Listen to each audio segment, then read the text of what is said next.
नमस्कार, मैं हूं डॉक्टर गौतम बांगा, एमसीएच यूरोलॉजिस्ट और पिछले 20 सालों से मैं हज़ारों हाइपोस्पेडियाज, यूथल रिकंस्ट्रक्शन और कॉम्प्लेक्स फिनाइल सर्जरी पेशेंट को ट्रीट कर चुका हूं।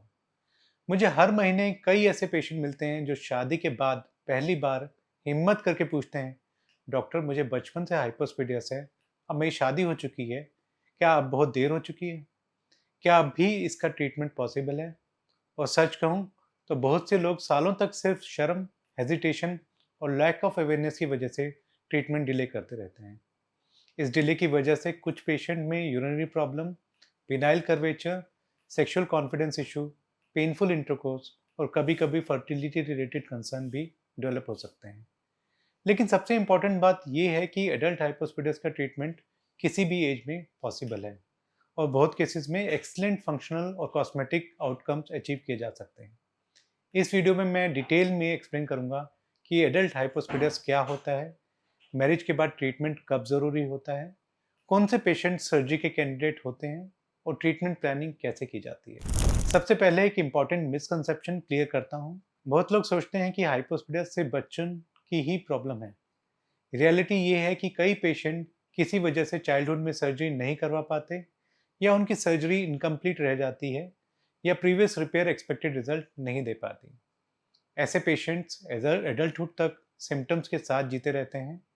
Adult hypospadias patient generally 5 main common complaint के साथ आते हैं। पहली कंप्लेंट होती है यूरिन स्प्रे कर रहा है या एबनॉर्मल स्ट्रीम आ रही है।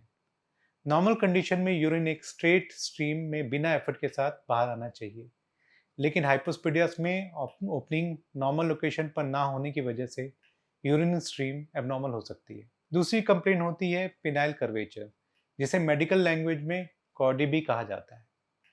कई पेशेंट इरेक्शन के दौरान सिग्निफिकेंट बेंडिंग एक्सपीरियंस करते हैं। माइल्ड कर्वेचर हर बार प्रॉब्लम नहीं होती है, लेकिन severe curvature intercourse, sexual function और आपके कॉन्फिडेंस को अफेक्ट कर सकते हैं। तीसरी कंप्लेंट होती है अपीयरेंस और सेल्फ कॉन्फिडेंस से रिलेटेड कंसर्न।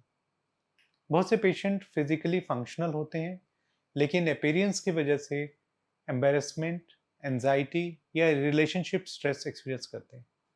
ये भी एक वैलिड मेडिकल कंसर्न है सर्जरी के लिए। यहाँ एक बहुत इंपॉर्टेंट बात समझिए, एडल्ट हाइपोस्पेडियस का ट्रीटमेंट सिर्फ कॉस्मेटिक सर्जरी नहीं होता है। अगर प्रॉब्लम प्रॉपरली असेस और ट्रीट ना की जाए तो कुछ पेशेंट में यूरिनरी डिफिकल्टी, सेक्सुअल डिसफंक्शन और रिलेशनशिप रिलेटेड इश्यूज आ सकते हैं। ग्रेजुअली ये प्रॉब्लम बढ़ भी सकती है, इसलिए ट्रीटमेंट प्लानिंग एनाटॉमी के हिसाब से की जाती है, एज के हिसाब से नहीं। चौथी या फोर्थ कंप्लेन होती है पेनफुल इंटरकोर्स या सेक्सुअल डिफिकल्टी। अगर पिनाइल कर्वेचर ज़्यादा हो, ओपनिंग एबनॉर्मल पोजीशन पर हो या प्रीवियस सर्जरी के स्कार प्रेजेंट हो तो सेक्सुअल एक्टिविटी अनकंफर्टेबल हो सकती है। ऐसे केसेस में रिकंस्ट्रक्टिव सर्जरी सिग्निफिकेंट इंप्रूवमेंट दे सकती है। पांचवी और फिफ्थ कंसर्न होती है फर्टिलिटी। यहाँ एक मिसकंसेप्शन बहुत कॉमन है।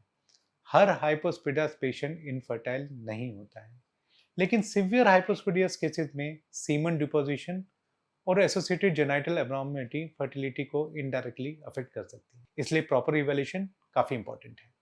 अब सवाल आता है मैरिज के बाद सर्जरी करवाना सेफ है? सो मेरा एज अ रिकंस्ट्रक्टिव यूरोलॉजिस्ट एक ही जवाब है, जी हाँ बिल्कुल।